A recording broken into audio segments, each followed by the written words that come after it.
Hi guys, let's make Afang soup.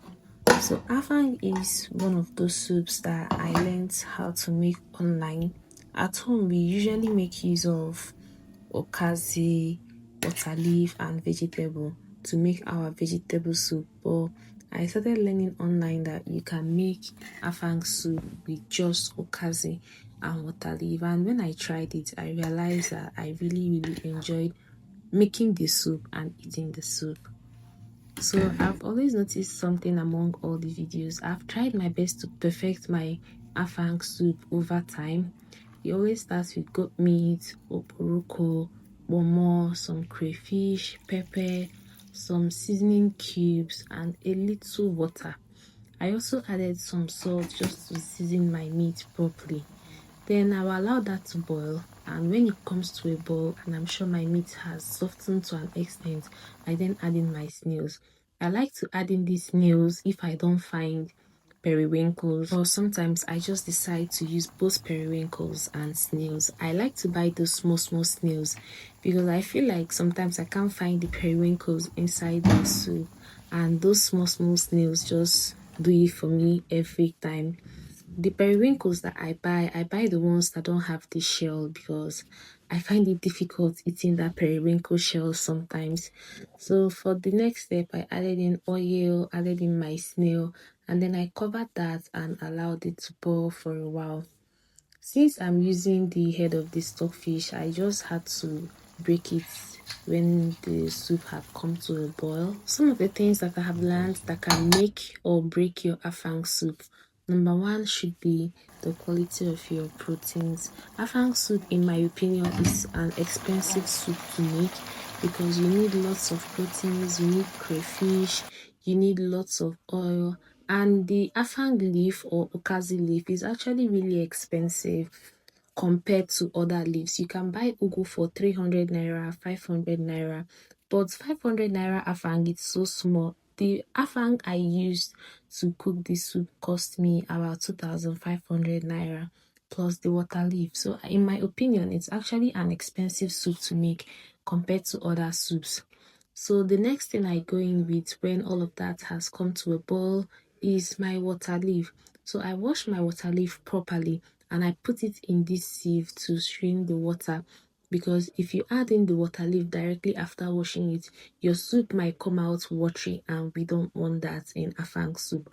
So once I've added in the water leaf, I will cover that and allow it to boil. When it comes to a boil, then I would stir it. I honestly believe that if you follow all these processes step by step, you will actually come out with a very nice and delicious afang soup. Honestly, this soup turned out bigger than I expected it to be, because in my mind when I was buying the things at the market, I felt like I wanted to make just a little pot of soup. But I think it's because of all the proteins that I added inside the afang that was what made it to turn out bigger than I had initially imagined it was going to be. Well, anyways, don't overcook your water leaf. Just let it cook for a few minutes. You stir that and then you proceed to add in your afang. Now, something about afang is it's believed that it's a very clean leaf. So most times when you buy it at the market, there are people around there that can ask to help you to grind it even without washing it. But most times I just come back home with it, wash it, and then I try my best to pound it or blend it. Anyways, once your afang goes into the pot, add in those periwinkles, add in more crayfish. If you can even add more crayfish than I did, it will be way better because afang soup survives and thrives with crayfish. So you add in as much crayfish as you can, stir that, add in extra oil because it needs lots and lots of red oil. You stir all of that together, then you cover it. At this point, your afang is not going to take so long to cook. Anyways, my afang seemed like it was too thick, so I added in little water to loosen it up. Again, you have to be careful with the water quantity when making afang because just a little mistake and your afang can be watery. Anyways, back to the other point I made about oil.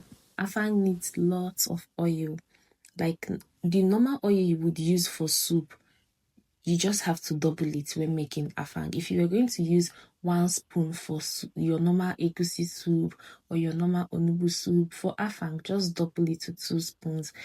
I think the afang leaf absorbs the oil, so you need to add lots of oil. Well, anyways, I'm speaking based on how I learned to make afang soup and how I've been making it, and it always turns out nice. Everybody that has eaten my afang always compliments my afang soup. So once you've added in that afang, your crayfish, your periwinkles, and some oil, you just cover it and allow it to boil for some few minutes. And honestly, that's just as simple as it is to make afang soup.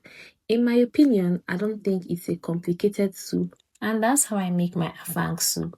Would you be trying it? Also, do well to like, share, and comment. Bye, guys.